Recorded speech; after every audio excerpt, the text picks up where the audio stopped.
आज का ये एपिसोड शुरू करने से पहले एक छोटी सी बात। क्या आप भी अपना पॉडकास्ट बनाने की सोच रहे हैं? तो एंकर ट्राई कीजिए। ये पॉडकास्ट बनाने का सबसे आसान तरीका है। नंबर 1, ये फ्री है। नंबर 2, इसमें कई सारे ऐसे टूल्स हैं जो आपको अपने फ़ोन और कंप्यूटर पर रिकॉर्ड और एडिट करने की फैसिलिटी देते हैं। नंबर 3, आप अपने पॉडकास्ट को डिस्ट्रीब्यूट भी कर सकते हैं, जिससे इसे स्पॉटिफाई और दूसरे प्लेटफॉर्म पर सुना जा सके।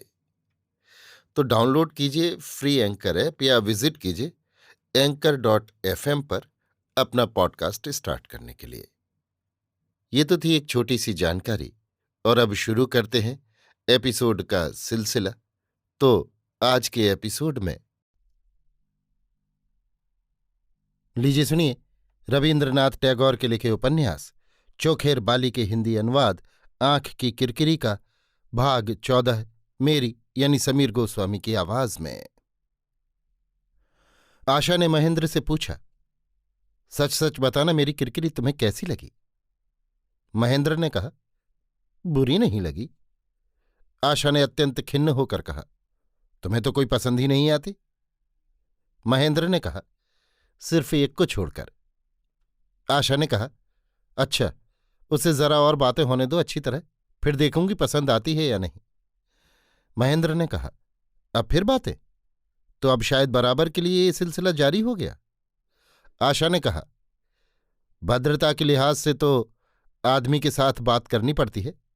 एक दिन के परिचय के बाद ही अगर बातचीत बंद कर दोगे तो किरकिरी अपने मन में क्या समझेगी? तुम्हारा तो सब कुछ निराला होता है। और कोई होता तो ऐसी स्त्री से बात करने के लिए खुशामद करता फिरता। और एक तुम हो जो समझते हो कि कहाँ की आफत आ पड़ी। अन्य लोगों की अपेक्षा अपने में इस प्रभेद की बात सुनकर महेंद्र को बड़ी खुशी हुई। बोला, अच्छा तो ठीक है प्रियतमे, इसमें इतने चंचल होने की क्या बात है? मेरे लिए भागने की तो कोई जगह नहीं, और तुम्हारी सखी भी कहीं भागी नहीं जाती। लिहाजा बीच बीच में मिलाप हुआ ही करेगा, और मिलाप होने पर आलाप करने की भद्रता भी पालन की जाएगी। तुम्हारे पति में कम से कम इतना ज्ञान तो है ही। महेंद्र मन ही मन समझता था कि विनोदनी अब बराबर किसी न किसी बहाने उसके सामने आएगी ही। गलत समझता था बेचारा। विनोदनी उसके आसपास भी नहीं फटकती और न कभी कहीं अचानक आते जाते में ही दिखाई देती है। महेंद्र इस डर से कि कहीं उसकी तरफ से कुछ व्यग्रता न प्रकट हो जाए, स्त्री के आगे विनोदनी का प्रसंग तक नहीं छेड़ सकता। बीच बीच में विनोदनी का संग पाने के लिए अपनी स्वाभाविक और साधारण इच्छा को छिपाने और दमन करने में महेंद्र की व्यग्रता मानो उत्तरोत्तर बढ़ती ही जाती है। और उस पर विनोदनी के उपेक्षा भाव ने उसे और भी उत्तेजित कर दिया। विनोदनी से भेंट होने के दूसरे दिन महेंद्र ने मानो प्रसंगवश हंसी हंसी में आशा से पूछा था, अच्छा, तुम्हारा अयोग्य पति तुम्हारी आंख की किरकिरी को कैसा लगा? प्रश्न करने के पहले ही आशा से इस बारे में उच्छ्वासपूर्ण विस्तृत रिपोर्ट मिलेगी। महेंद्र को ऐसी दृढ़ प्रत्याशा थी, किंतु उसके लिए सब्र करने पर भी जब कोई फल नहीं मिला तब उसे हंसी हंसी में ये प्रश्न उठाना पड़ा। आशा बड़ी मुश्किल में पड़ गई। किरकिरी ने तो इस विषय में कोई बात ही नहीं कही। इससे अपनी सखी पर उसे बहुत झुंझलाहट भी आई थी। आशा ने पति से कहा, ठहरो, पहले 2-4 दिन मिलने जुलने तो दो, तब तो कहेगी। कल का मिलाप था ही कितनी देर का, और बात ही क्या हुई थी? इससे भी महेंद्र कुछ निराश हुआ और विनोदनी के संबंध में निश्चेष्टता दिखाना उसके लिए और भी मुश्किल हो गया। इस वार्तालाप के बीच में बिहारी आ धमका और आते ही पूछ उठा, क्या बात है महेंद्र भैया, आज तुम लोगों में किस बात पर बहस चल रही है? महेंद्र ने कहा, देखो तो भाई, तुम्हारी भाभी ने कुमुदनी या प्रमोदनी न जाने किससे मछली का कांटा या बालों की डोरी क्या तो सहेला जोड़ा है। लिहाजा मुझे भी उसके साथ चुरुट की राख या दियासलाई की सीख नाम से कुछ न कुछ जोड़ना पड़ेगा। बोलो भला, ये भी कोई बात है? आशा के घूंघट के भीतर दाम्पत्य कलह के मौन बादल गरज उठे, और शायद आंखों में बिजली भी चमक उठी हो तो आश्चर्य नहीं।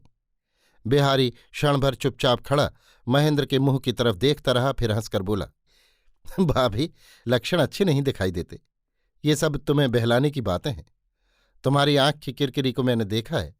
और भी जरा जल्दी जल्दी देख सकूं तो उसे मैं हादसा, मेरा मतलब दुर्घटना नहीं समझूंगा।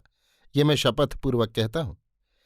किंतु महेन भैया जबकि इतने आडंबर के साथ साफ इनकार कर रहे हैं तो ये तो बड़े संदेह की बात मालूम होती है।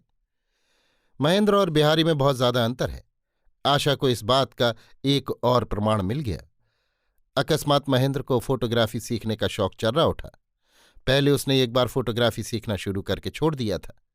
अब फिर कैमरे की मरम्मत करा के फोटो उतारना शुरू कर दिया।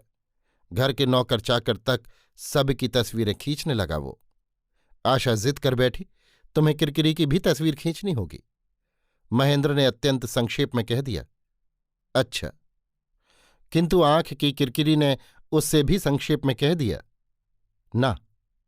आशा को फिर एक कौशल रचना पड़ा और वो शुरू से ही विनोदनी से छिपा न रहा।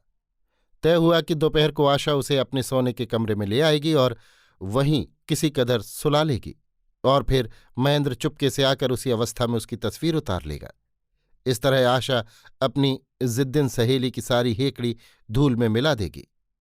आश्चर्य की बात तो ये है कि विनोदनी कभी दिन में सोती नहीं, किंतु आशा के कमरे में आकर उस दिन उसकी आंखों में नींद भर आई।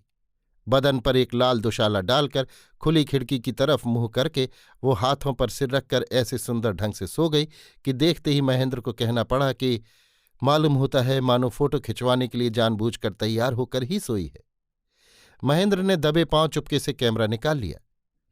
किस तरफ से फोटो लेने से अच्छा होगा ये तय करने के लिए पहले तो वो चारों तरफ से बहुत देर तक उसे अच्छी तरह देखता रहा। फिर आर्ट के लिहाज से उसे दबे पांव सिराहने के पास जाकर उसके खुले हुए बालों को जरा इधर उधर कर देना पड़ा और पसंद न आने पर फिर उसमें संशोधन कर लेना पड़ा। वो आशा के कान में बोला, पैरों के पास दुशाली को जरा बाईं तरफ हटा दो। अपटू आशा ने चुपके से कान में कहा, मुझसे ठीक करते नहीं बनेगा, मैं नींद और छुटा दूंगी, तुम ही हटा दो। महेंद्र ने हटा दिया। अंत में फोटो उतारने के लिए महेंद्र ने ज्यों ही कैमरे में कांच डाला त्यों ही मानो किसी शब्द से विनोदनी जाग कर हिल उठी और एक दीर्घ निश्वास लेकर भड़भड़ाकर उठ बैठी। आशा जोर से हंस पड़ी। विनोदनी बहुत नाराज हुई और अपने ज्योतिर्मय नेत्रों से महेंद्र पर अग्निबाण बरसाती हुई बोली, यह आपका बड़ा अन्याय है। महेंद्र ने कहा, अन्याय है इसमें कोई संदेह नहीं, किंतु चोरी भी की और चोरी का माल भी हाथ न आया। गुनाह और बेलज्जत होने से मेरा तो इहलोक और परलोक दोनों ही बिगड़ गया। लिहाजा अन्याय को पूरा कर लेने दीजिए, फिर आप जो चाहें सुदंड दे सकती हैं। आशा भी विनोदनी के पीछे पड़ गई। तस्वीर उतारी गई, किंतु पहली तस्वीर खराब हो गई। लिहाजा चित्रकार को दूसरे दिन और एक तस्वीर बगैर उतारे चैन नहीं पड़ा। उसके बाद दोनों सखियों को एक साथ बिठाकर सखीत्व के चिर निदर्शन स्वरूप और एक फोटो उतरवाने में विनोदनी ना नहीं कह सकी। बोली, लेकिन यही आखिरी फोटो है। सुनते ही महेंद्र ने उस प्लेट को बिगाड़ दिया। इस प्रकार फोटो खींचते खिंचवाते मेल मिलाप बहुत दूर अग्रसर हो गया। अभी आप सुन रहे थे रवीन्द्रनाथ टैगोर के लिखे उपन्यास चोखेर बाली के हिंदी अनुवाद आंख की किरकिरी का भाग 14 मेरी यानी समीर गोस्वामी की आवाज में।